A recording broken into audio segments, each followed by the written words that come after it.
Each Saturday at this time, the National Broadcasting Company presents Morgan Beatty's War Telescope, a review of the war week and a forecast of possible developments to come. Morgan Beatty is NBC's veteran war reporter in the British capital. And so for his regular Saturday report, we take you now to London. This is Morgan Beatty looking at the 201st week of war through the War Telescope. And this was the week that another blueprint for victory began to take shape in the form of invasion of Europe. It's noteworthy that General Eisenhower restricted the announcement of operations to the statement that the island of Sicily was involved. Whatever else is afoot, if anything, is for the Axis to discover. But the immediate aim of an invasion of Sicily is crystal clear so far as war strategy itself is concerned. In the first place, the very first place, we should say, the advantage of this opening move in the game for the Mediterranean is that Italian sea power is hopelessly pinned down. And Italian sea power is the key to Italy, especially since German submarines are probably forming an outer screen for it. If the Italian Navy anticipated the Allied blow, then the Mussolini admirals had a difficult choice to make. Should they split their navy, leaving half on one side of Italy and half on the other, or should they concentrate on one side? We don't know, of course, what the Mussolini admirals decided to do. But either way, British naval forces, presumably backstopped by American fleet units, can concentrate their superior strength wherever it is required. We who don't pay much attention to the intricate designs of strategists do not perhaps realize how important this naval factor is in Italian affairs. But Mussolini has been using his navy in that peculiar manner described by strategists as a fleet in being. In other words, the Italian fleet has remained in Italian harbors mostly, detaining large British naval forces as idle watchdogs. No opportunity, since the early days of the war, has been given to the Royal Navy to come to grips with the Italian fleet so that the final sea mastery of the Mediterranean zone could have been decided. Now that Sicily has been invaded, we can project the picture of strategy a step further. Once we've won Sicily, the controls of the Straits of Messina will be in the Allies' hands, especially with the added superiority in air power. British and American naval forces, also buttressed by air power, can plan now to concentrate on Mussolini's fleet units wherever they are as soon as we've captured Sicily. The fact that our naval units soon will be able to concentrate in this way means that Mussolini's basic Mediterranean strategy is knocked out from under him. He can no longer count on a fleet in being, and he'll be exposed to terrific air, sea, and land attack. That's the obvious basis of Allied strategy in the Mediterranean, regardless of where we happen to be striking now or where we strike next. But let's go a step further in this situation, since the invasion of Europe is actually underway with the attack on Sicily. Those of us who watched the war from London have been somewhat startled at times by some of your headlines back home and the statements of public men appealing to the Italians to surrender. Naturally, it's good psychological warfare to work on the Italians as much as possible. And there's no doubt but what this psychological prodding is having some effect. But it also carries with it the threat of boomerang action. I say this because I've noticed the tendency of arrivals from home to take the attitude that we can hurry this war to a conclusion in practically no time. As soon as Italy cracks up, the Germans will then fold and it'll all be over.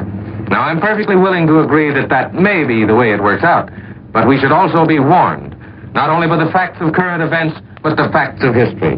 We should take warning that no matter how close is the Axis crack-up, even if it's just around the corner, the full-scale preparation for invasion and for war a year ahead is absolutely essential now. It's all the more necessary if the Axis is close to defeat. Perhaps it would be wise to recall 1918 in the way the Germans cracked then, so that we may better understand unfolding events this year. In the spring of 1918, the Germans launched a do-or-die offensive on the Western Front. Note carefully that this drive of 1918 was on the Western Front, because that's important in relation to events today. The drive was highly successful for several reasons. In the first place, General Ludendorff and his associates had finally figured out what generals should have learned at the end of our American Civil War, namely that dispersion and infiltration of troops is the only way to beat modern firepower. Anyway, the Ludendorff infiltration tactics succeeded against the Allies temporarily because we were unprepared to meet the change and because the Germans were determined to win or lose all by that drive. And that's where the Germans made their mistake, oddly enough. They committed all their reserve forces to the Western Front, because the moment the Allies struck back in the West, in July, the German reserves had to be called up and shot into action to bolster the Hindenburg Line. The Allies kept up their pounding counteroffensive in the West, and by August the 8th, every Allied leader, both political and military, was convinced that the end was in sight. And if you'll read the last chapter of a book named The World Crisis, 1911 to 1918, by a fairly well-known author named Winston Churchill, you'll discover that he, too, was convinced in the first week of August 1918 that the war was all over but the shouting. But if you read carefully, you'll also discover that this same Winston Churchill, with the Allied Munitions Board in Paris, continued to plan for munitions and draw blueprints for war in 1919. The work went on at even higher speed than before because it was doubly necessary to convince the enemy of ultimate defeat at that time, at that moment, when he desperately hinted and hunted for a way out of defeat.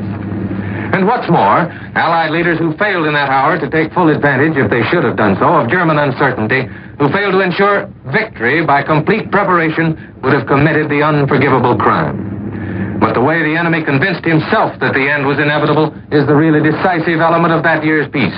It's an element all too often overlooked, especially now when that same factor is decisive. The German decision whether to fight on in a hopeless military equation or to give up quickly and save lives.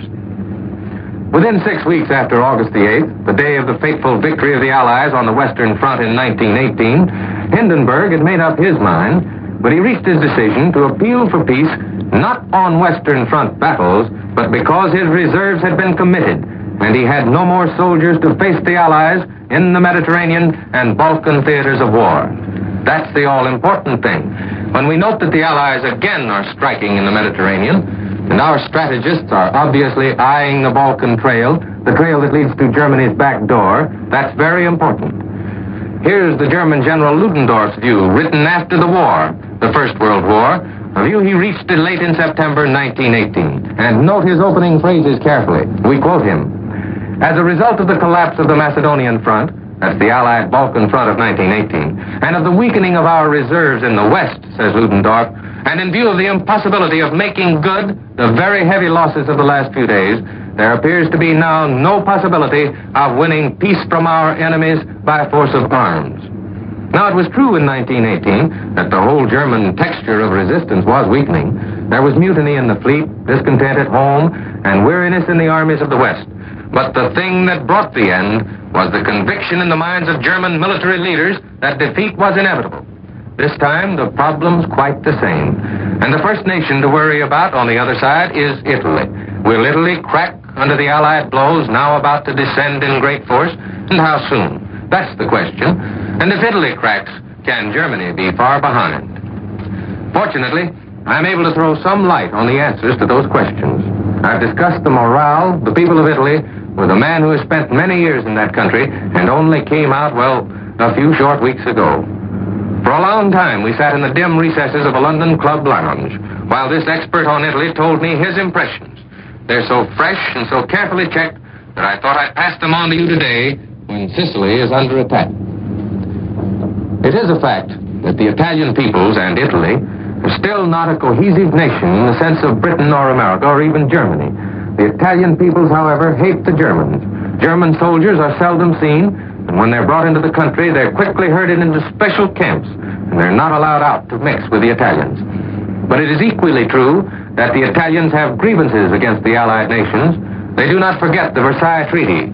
The Italians still think they were tricked by England and France in 1918. Then there's the matter of sanctions back in 1936. The ban on oil shipments for the Abyssinian campaign. That rankles in their minds.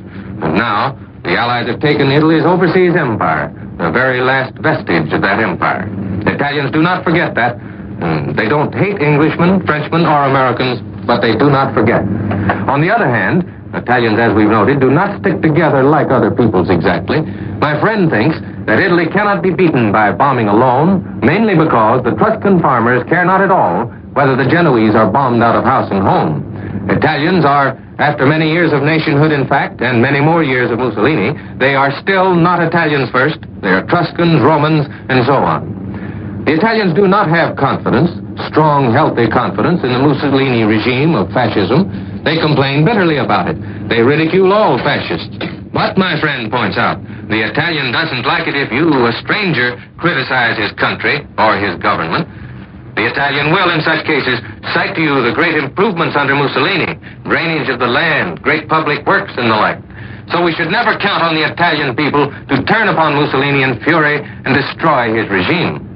They have had exactly 20 years of fascism, and while the Italians don't like the political graft under that governmental form, there is no sign of hatred for Mussolini, and there is no democratic leadership either to stir up revolt or to carry on in case Mussolini's regime should totter. The Italians, says my friend, have great love and respect for the House of Savoy, but neither the king, who accepted a foolish emperorship of Albania, nor the crown prince are capable of leadership. My friend, with his knowledge of many years, knows of no outstanding military leader who could take over either under conditions of unconditional surrender. But he says the Italian people have a strong attachment to their homes, or if they're farmers, to the land itself. Outsiders do not realize how deep and abiding is this love. And my friend thinks the Italians will fight to the very last to protect his home, provided he's given the proper leadership in the army and the navy. Before the collapse in North Africa, it would have been his opinion that the Italian army would have fought to the last in Tunisia. He also had thought the Germans would hold out to the end of their mission. That is, they'd resist the Allies to the last and thus delay the attack on Europe itself, the attack that has now come. But the Italian army cracked. The German army, some of its best units, also cracked. Once defeat in Africa became inevitable. My friend now believes there's a chance that military leadership in Italy, both German and Italian, will fail the people of that nation. If the Allies play their military cards right, military leadership can be made to give in. In that case, the Italian people will have no leaders to fall back on. Fascism will have no means to maintain itself, and it'll be the Allies' day. But military leadership must crack first. We must not expect revolt. Reports coming out of Germany, oddly enough, are similar in nature. And so we come to the same equation of war presented in 1918, and the same great strategic planning is working out in the same direction. Only this time, the big land front operation is in Russia. There are hundreds of German and hundreds of Russian divisions. Perhaps nearly twice as many Russian as German are locked in desperate struggle. That front in 1943 represents the Western Front of 1918. Meanwhile, the Allies strike once more in the Mediterranean theater. They're heading via Sicily toward Germany's back door. They waited, by the way, until Germans committed themselves to a fairly heavy action in Russia. The central idea, obviously, is to force the Axis to commit its military reserve to the Russian front, then strike before the enemy can switch back to the Mediterranean or elsewhere. And the one major element in the situation that's different this time is air power. The Allies are hastening the process of disintegration in Germany by the use of our greatly superior air forces. Therefore, last night's speech of Aircraft Production Minister Sir Stafford Cripps stands out as even more important than we thought it last night when we reported to you that it was distinctly a pre-invasion speech, that an immediate Allied offensive was indicated. Sir Stafford told the aircraft workers that a greater Allied air offensive was in the making for future events. And so, ladies and gentlemen, history and war repeat themselves. The story of 1918 unfolds before us again, bloody page by page. We need not expect the peoples of either Axis nation in Europe to turn on their leaders in revolt. We may expect military leadership to recognize the inevitability of defeat and crack up. But in expecting that, we should be sure to keep up the pressure and increase it, to plan for war in 1944, 45, and 46. And now this is Morgan Beatty saying so long until next Saturday. You have been listening to War Telescope, a weekly report on the war as seen from London by Morgan Beatty, NBC's veteran war observer in the British capital. Mr. Beatty is presented every Saturday at this same time, so be sure to tune in again a week from now. This program has come to you from London and New York. This is the National Broadcasting Company.